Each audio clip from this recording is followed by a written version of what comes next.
రోమీయులకు రాసిన పత్రిక 10వ అధ్యాయం 9వ వచనం. యేసు ప్రభు అని నోటితో ఒప్పుకుని దేవుడు మృతుల్లో నుండి ఆయనను లేపెనని నీ హృదయమందు విశ్వసించిన ఎడల నీవు రక్షింపబడదువు.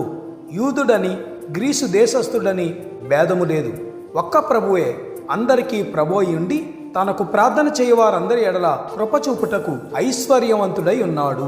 దేవుడు పక్షపాతి కాదు, ఆయన ప్రతి ఒక్కరి పట్ల కృపచూపువాడై ఉన్నాడు. సిరియా దేశానికి సైన్యాధిపతి అయిన నయమాను అని ఒకడున్నాడు. అతను కుష్ఠరోగి. ఒకసారి ఇశ్రాయేలు దేశం మీదకి యుద్ధానికి వెళ్లి అక్కడ నుండి ఒక బాలికను చెరపట్టి తీసుకుని వచ్చి తన ఇంటిలో ఉంచాడు. ఆమె నయమాను భార్య దగ్గర పరిచారం చేస్తూ ఉంది. ఆ బాలిక తన యజమానుడైన నయమాను బాధ గమనించి ఎలీషా ప్రవక్త దగ్గరికి వెళ్తే ఆయన ప్రార్థన చేస్తే ఆ వ్యాధి నయమవుతుందని తన యజమానురాలితో చెప్పింది. ఆ విషయం నయమాను భార్య నయమానుకు తెలియచేసింది. నయమాను సిరియా రాజుకు చెప్పాడు. సిరియా రాజు ఇశ్రాయేలు రాజుకు ఒక ఉత్తరం రాసి పంపించాడు. అందులో ఏముందంటే, నా సేవకుడైన నయమానుకు కలిగిన కుష్ఠరోగమును నీవు బాగు చేయవలనని ఈ పత్రికను అతని చేత నీకు పంపించి ఉన్నాను అని చెప్పి ఉంది. అది చదివిన ఇశ్రాయేలు రాజు తన బట్టలు చింపుకుని చంపుటకు బ్రతికించుటకు నేను దేవుడునా? సిరియా రాజు నాతో కయ్యానికి దిగడానికి కారణం ఎలా వెతుకుతున్నాడో అని వాపోయాడు.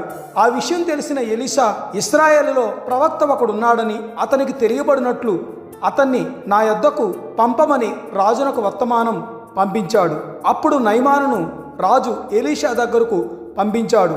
నయమాను గుర్రములతో రథములతో వచ్చి ఎలీషా ఇంటి ద్వారం ముందర నిలిచి ఉండగా, ఎలీషా, నీవు యొర్దాను నదికి పోయి 7 మార్లు స్నానం చేయము, నీ ఒళ్ళు మరలా బాగై నీవు శుద్ధుడవగదువని అతనితో చెప్పుటకు ఒక దూతను పంపించాడు. అది విన్న నయమాను ఆగ్రహంతో నా మీద చెయ్యి వేసి నన్ను స్వస్థపరుస్తాడు అనుకుంటే యొర్దాను నదిలో మనగమంటున్నాడు.